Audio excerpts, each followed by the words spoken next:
संतुष्ट होकर चले गए। ऐसे दिग्गज पितामह खड़े थे। पांडवों के पक्ष में था ही कौन? पांडवों की सेना छोटी सी थी और कौरवों की सेना विशाल थी। अब विशाल सेना के सामने पांडव भला कैसे जीतते महाभारत? बहुत भीड़ हो हमारे साथ जरूरत नहीं, बस कृष्ण हो हमारे साथ, बस पर्याप्त। जमाने की शक्ति नहीं चाहिए हमें, जमाने का पावर नहीं चाहिए हमें, तो कृष्ण की कृपा चाहिए और कुछ नहीं चाहिए। और अर्जुन के साथ कौन था? कृष्ण थे। रथ पर आगे कौन बैठा था? कृष्ण। जिसके रथ को स्वयं भगवान चला रहे हो, उसका रथ पीछे कैसे रह सकता है और वो युद्ध कैसे हार सकता है? अरे भाई, जिसका सारथी स्वयं भगवान हो, जिसका ड्राइवर स्वयं भगवान हो, उसकी गाड़ी तो मंजिल में सबसे पहले पहुंचने वाली है। जीत उसी की है जिसने अपने जिंदगी की गाड़ी भगवान को सौंप दी। आप क्या करो? आप अपनी गाड़ी भगवान को सौंप दो, दे दो।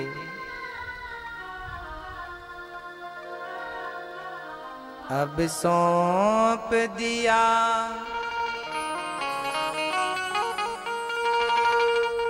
अब सौंप दिया इस जीवन का सब भार तुम्हारे हाथों में है, जीत तुम्हारे हाथों में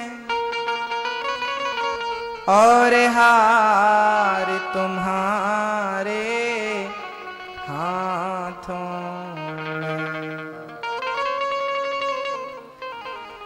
मेरा निश्चय बस एक यही,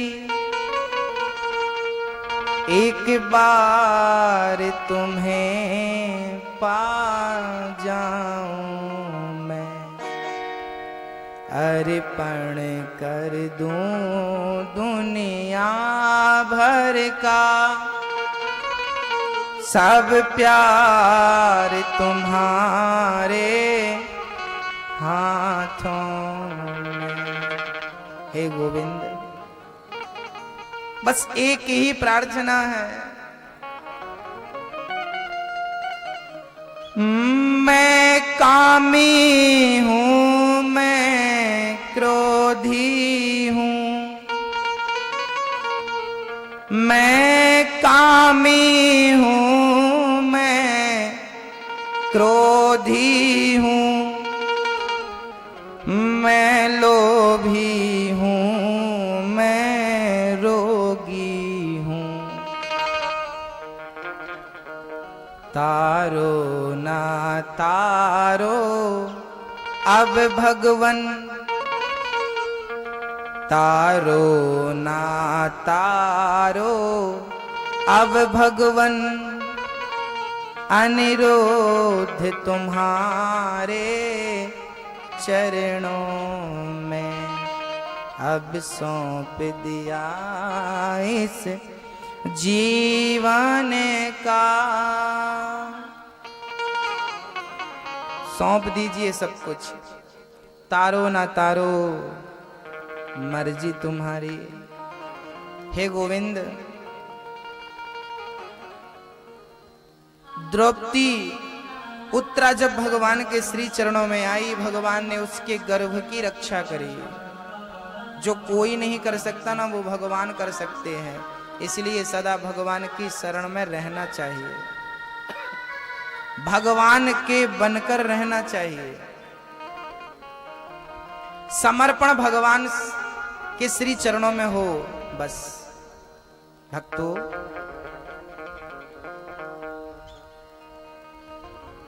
उत्तरा के गर्भ को भगवान ने बचाया। अब भगवान कुंती बुआ से कह रहे हैं, बुआ जी मुझे आज्ञा दो, द्वारिका बहुत दिनों से खाली पड़ी है, मुझे जाकर के द्वारिका में काम करना है, प्रजा अकेली है। भगवान जाने लगे, कुंती बुआ चरणों में गिर के कहने लगी, श्याम सुंदर आज मैं आपकी स्तुति करना चाहती हूँ। कुंती बुआ बोली, कृष्णाय वासुदेवाय देवकी नंदनाय च नंद गोप कुमाराय गोविंदाय नमो नमः। कुंती बुआ बोली, श्याम सुंदर आज मैं आपसे कुछ मांगना चाहती हूँ। भगवान बोले, बुआ जल्दी से मांगो, मैं तो चाहता ही हूँ कि आप कब मांगो मैं आपको दूं, क्योंकि आप कभी मांगती ही नहीं हो। याद रखना भक्तों, भगवान से कभी मांगना मत। आप कहो महाराज जी मांगेंगे नहीं तो भगवान को पता कैसे चलेगा कि हमको क्या चाहिए, है ना। इसलिए लिस्ट तैयार कर लेते हो आप लोग, लो प्रभु ये पढ़ लो, आप ये लंबी लिस्ट आप दे देना। आप मांगते हो, बोलते हो ये चाहिए, ये दे दो, ये दे दो, ये दे दो, ये दे दो। मेरे एक प्रश्न का उत्तर दे दो आप। छोटा सा बच्चा अभी मात्र 7 महीने का है आपकी गोद में, अब बताइए वो बच्चा आपसे कभी मांगता है कि माँ मुझे दूध पिला दो? दूध की कामना करता है, याचना करता है, मुझे भूख लगी है दूध पिलाओ? वो कहता है कि मुझे पानी पिला दो, मुझे प्यास लगी है? कभी मांगता है? वो कहता है कि मुझे कंबल उड़ा दो, सर्दी लग रही है? वो कहता है कि मच्छर उड़ा दो, बहुत मच्छर काट रहे हैं? कुछ नहीं कहता। क्या ये सारे काम उसके होते हैं या नहीं होते? होते हैं, ये सारे काम होते हैं। भूख लगने से पहले दूध पिलाने की चिंता कौन करता है? ये चिंता कौन करता है? प्यास लगी है, ये चिंता किसे है? बच्चा मांगता नहीं है, बिना मांगे माँ समझ लेती है मेरे बेटे को अब इस चीज की जरूरत है, मेरे बेटे को अब इस चीज की, और बिना मांगे पूर्ति कर देती है माँ। ऐसे जिस दिन भगवान के बच्चे बनकर भजन करोगे उस दिन मांगना नहीं पड़ेगा। भगवान समझ लेगा कि मेरे भक्त को कब किस चीज की जरूरत है, किस चीज की आवश्यकता है, और भगवान आपके बिना मांगे वो दे देगा। आपको केवल बच्चा बनना होगा, सिर्फ उस बच्चे की तरह जैसे वो बच्चा माँ की शरण में है, ऐसे आपको उसकी शरण में जाना है और कुछ नहीं करना। आपने कभी गाय पाली है कि नहीं? नहीं पाली? चलिए मैं उनकी बात बताता हूं जो पालते हैं। जो गाय पालते हैं ना, उनको चिंता होती है कि मेरी गाय भूखी होगी। मालिक को चिंता होती है कि मैंने पानी नहीं पिलाया था, वो 1000 काम छोड़ के पहले जाएगा, बाल्टी में पानी भरेगा और गौ माता को रखेगा। 1000 काम छोड़ करके वो जाएगा, भूसा लाएगा, चारा लाएगा और पहले गौ माता को खिलाएगा। क्यों क्यों याद आती है गौ माता की? अच्छा वो अपनी गाय की सेवा तो करता है लेकिन दूसरे की गाय को देखता भी नहीं है। उसकी गाय भूखी है कि प्यासी है? क्योंकि ये गाय मेरी शरण में है, वो गाय मेरी शरण में नहीं है। जो मेरी शरण में होगा मैं उसकी चिंता करूंगा ना। जो भगवान की शरण में होता है भगवान उसकी चिंता करते हैं, उसकी परवरिश करते हैं, उसको दुख आने ही नहीं देते। आपको मात्र एक ही काम करना है, जैसे गाय मालिक के अधीन होती है, मालिक की शरण में होती है तो मालिक को चिंता करनी होती है। आप भगवान की शरण में चले जाइए, आप निश्चिंत हो जाइए, आप तो चिंतन करिए। वो बैठा है ना चिंता करने के लिए। लोग चिंता करते हैं, टेंशन लेते हैं। अरे भाई आपके चिंता करने से होगा क्या? क्या समस्या का समाधान चिंता है? यदि चिंता ही समस्या का समाधान है तो चिंता कर लो। सब लोग आइए, हम भी करते हैं चिंता, हो जाना चाहिए उसका समाधान। पर चिंता समस्या का समाधान नहीं है, चिंता मार्ग नहीं है, चिंता चिता है।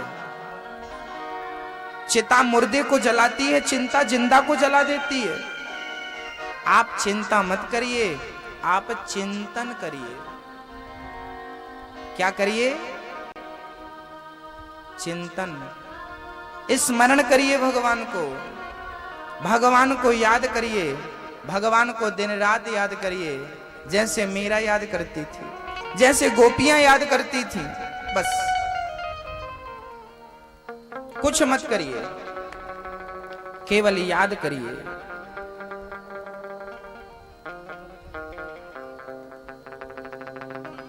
अर्जुन ऐसे ही चिंतन करते थे भगवान का।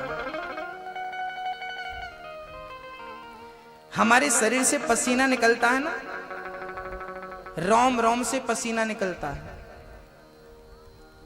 जैसे शरीर के रोम रोम से पसीना निकलता है, ऐसे अर्जुन के रोम रोम से श्री कृष्ण श्री कृष्ण श्री कृष्ण श्री कृष्ण की ध्वनि निकलती थी। पांडव कितने थे? 5।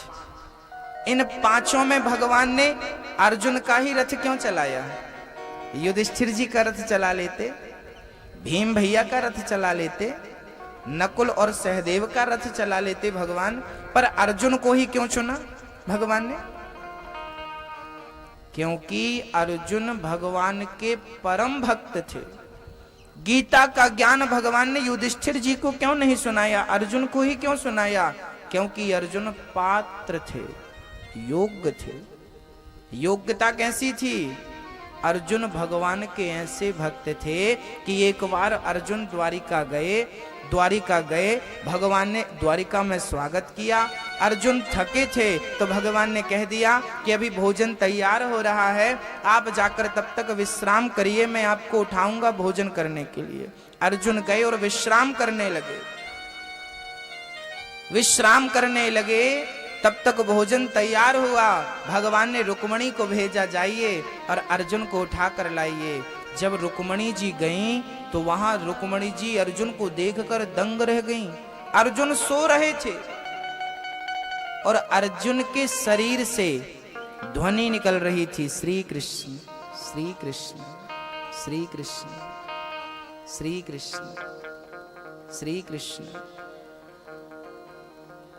रुक्मणी जी उस ध्वनि में खो गईं, भूल गईं कि मैं किस लिए आई थी, और बस रुक्मणी भी जपने लगी, श्री कृष्ण श्री कृष्ण श्री कृष्ण श्री कृष्ण। भगवान ने देखा रुक्मणी अभी तक नहीं आई, सत्यभामा को भेजा, जाओ जरा रुक्मणी और अर्जुन को बुला कर लाओ।